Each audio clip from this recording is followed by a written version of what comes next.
Welcome back to my little channel.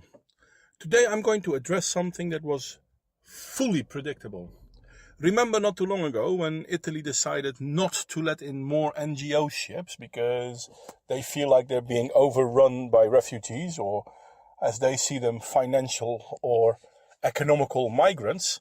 Well, Spain, eventually being the most holier than thou country in Europe at the moment, decided to say, okay, you know what? Bring those refugees here. We will help them.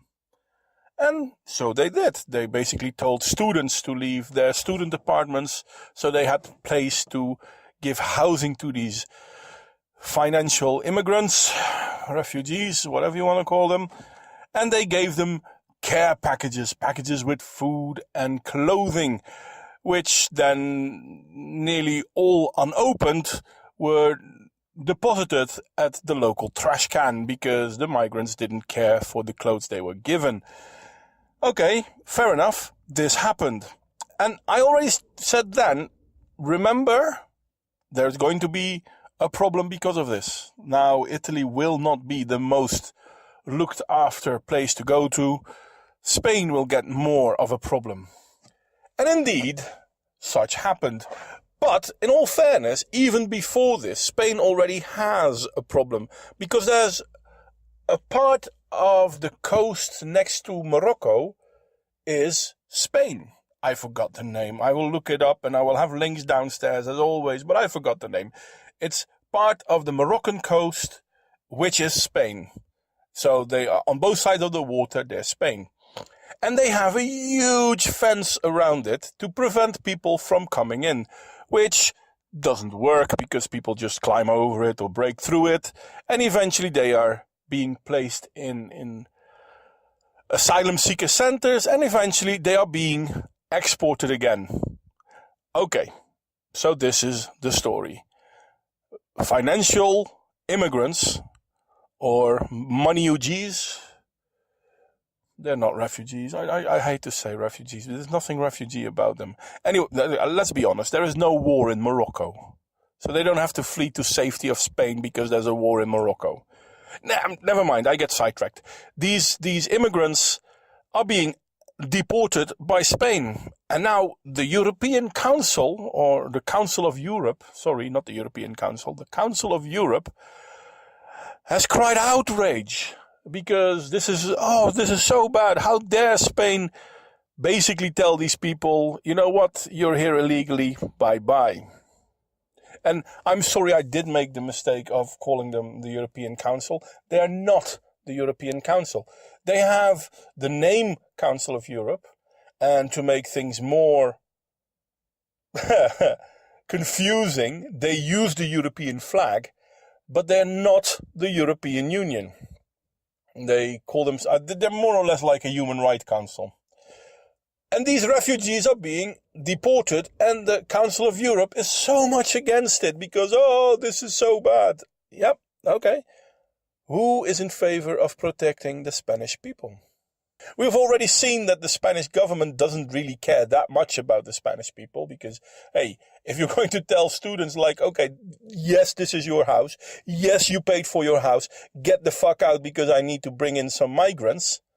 You're basically proving to everyone you don't care about your students. You don't care about your populace. And if we then continue to, along this line, we draw this comparison, they are very much in favor of helping the refugees. There I go, using that word again, stupid me. But in certain cases, they are proven not to be welcome because, well, they're not refugees, they're financial migrants, economical migrants. So Spain basically expels them again, which is what the rules, the laws state a country should do. And most countries don't even do that in Europe. Even Spain doesn't do that a lot, but they do that a little. And then the European Council, the Council of Europe, sorry, I keep making that mistake, basically scolds Spain for being, well, the naughty boy of the class. Makes you wonder why European countries even bother in trying to help refugees, because if they don't do it specifically in the way that they are told to do it, they're doing it wrong. Personally, if I were Spain, I would say, you know what, fuck it, close the borders. We don't need this hassle. And in all fairness, I think that would be the best thing to do anyway. We have a system where people can apply for refugee status legally. In Europe, we need to return to the rule of law. In America, we need to return to the rule of law. Because if we do not, we will get overrun. This is what's happening already. Now, if you are criticizing certain cultures, you're wrong. Even if you're factually right, you're not supposed to say that, because facts are, well, something ophobic or something ism. You know the drill by now. I'm not new at this. You're not new at this. I'm not the first who told you this. Please, people, we need to realize that we're not helping anyone. Am I in favor of helping refugees? Yeah, I am. Are they being helped? No, they're not. We saw this in Cologne 2 years ago.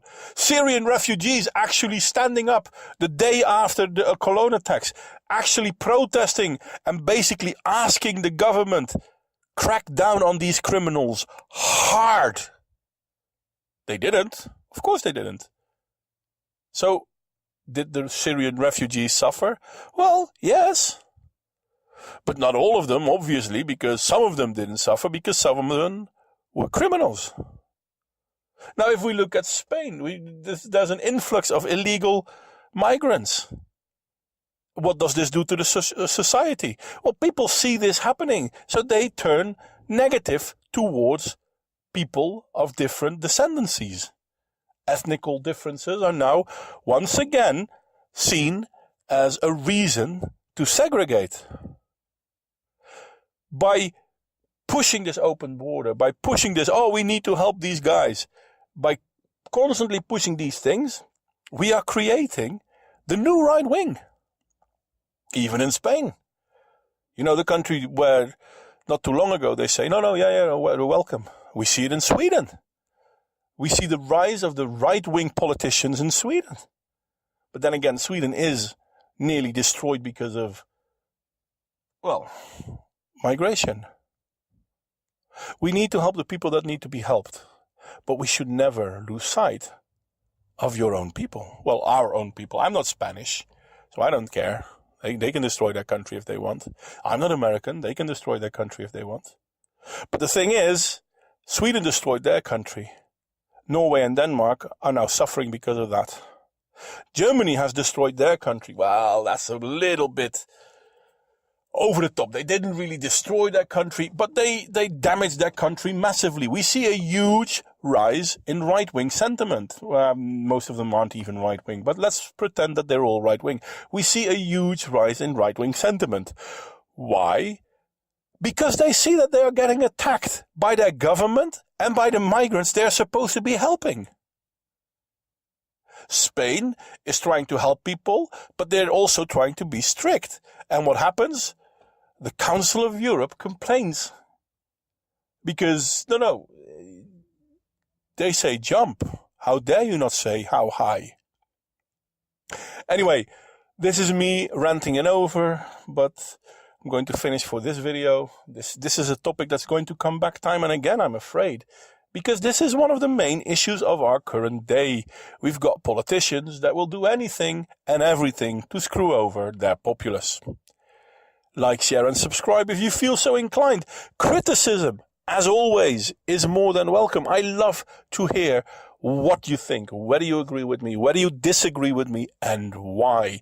Maybe you have a point of view I did not consider yet. And maybe you're the one to convince me otherwise. Anyway, I hope to see you all soon, and see you all next time. Just victims of the in-house drive-by. They say jump, you say how high. Yeah. Just victims of the in-house